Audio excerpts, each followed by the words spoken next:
this video you will see what it's like using the ROG Strix G16 as a daily driver laptop for about 1.5 years now. So I got this laptop last year in June, so 2023 June, and I had just recently finished high school that year, and I was looking for a laptop that I can use for my university studies. So I was looking at different reviews and this laptop caught my eye. So I decided to buy it from Amazon and I paid around $1,600 for it. And my configuration is an Intel Core i7 13650HX, 16 gigabytes of DDR5 RAM, and an RTX 4060, the laptop version.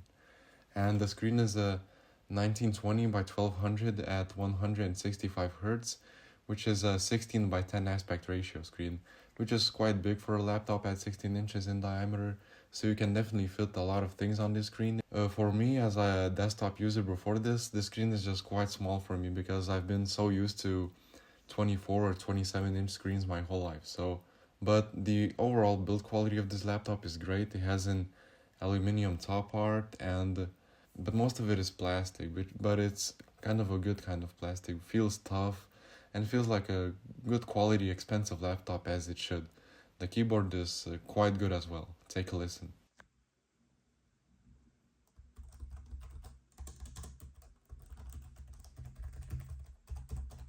Also, you can customize the keyboard RGB as much as you want with the Armory Crate app, and you can even turn off this RGB light bar at the bottom here if you want.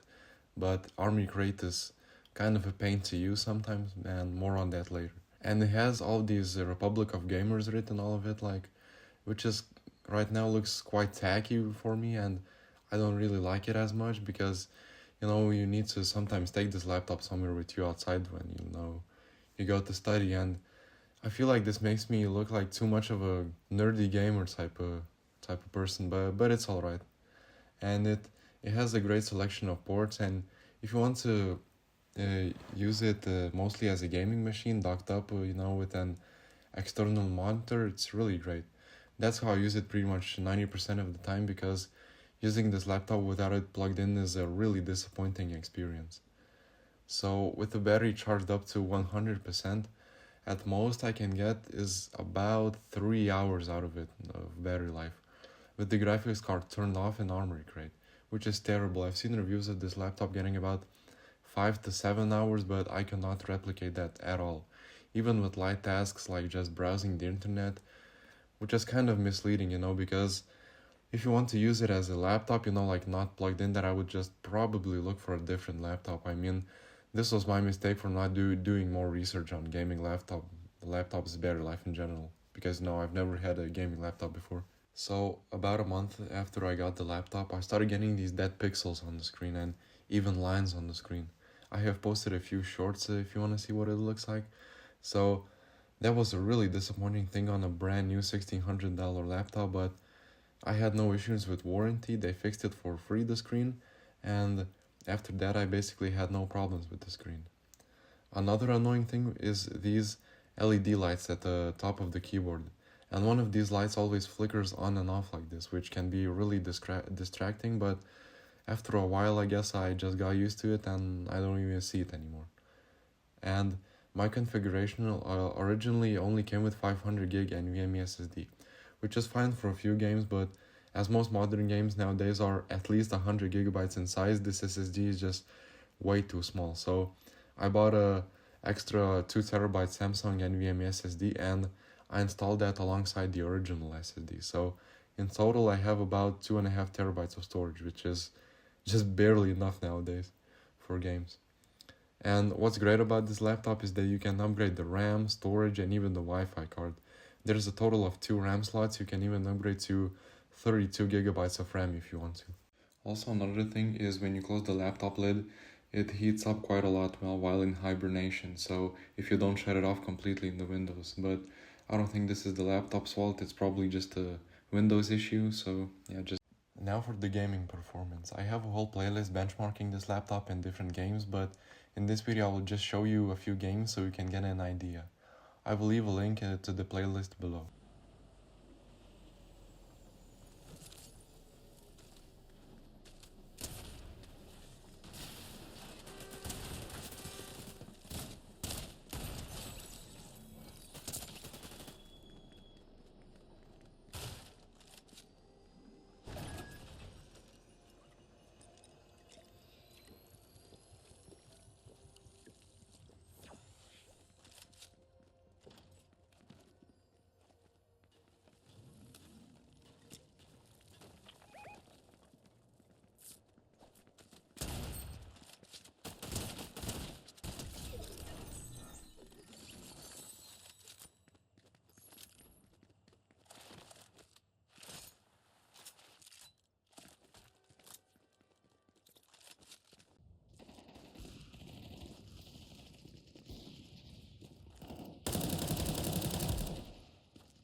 weren't even buying this shit too long.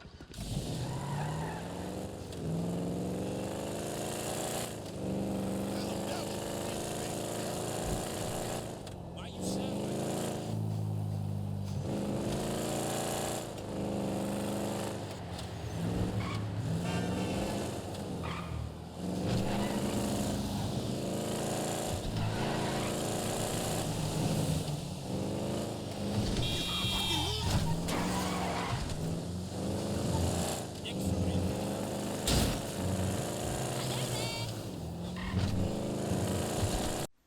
And on Cinebench, the processor gets a respectable 1600 score.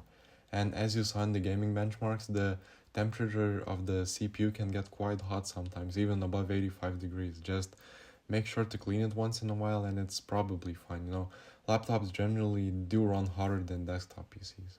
And now for software. Okay, so the first software that it comes with this laptop is ASUS. So in ASUS, as you can see, there's not much really to do. I only use it to update my drivers, my BIOS, and some of these other components. But there's one really important setting here, which is battery care, and you want to turn this basically on, you know, because it limits your battery life to 80%, which is, it's 90 right now, but it limits your battery percentage to 80. So if you are using it plugged in, it's better to charge it only to 80%, which preserves some of the battery life. And if you want to take it somewhere with you, like outside, you know, without your cable, without your charger, you can switch the setting on, which is instant full charge mode. And as you can see, the little heart disappears from the battery, and it fully charges to 100%, so you can use it. And another software, which is Armory Crate. As I said before, it's sometimes a pain to use, especially when you want to switch your GPU mode from, let's say, standard to eco mode. You want to, you know, turn off your dedicated graphics card to, you know, preserve battery life, and it just sometimes does not want to do that, because I even have to sometimes restart the laptop altogether because it just does not want to switch for some reason sometimes. And there's also these fan settings, which is silent, performance, and turbo. I mostly use performance most of the time because it cools us good and it's not really that loud. But turbo, I don't recommend using it because the laptop will just lift off the ground if you use this. Also, there's more settings in here. You can go to this.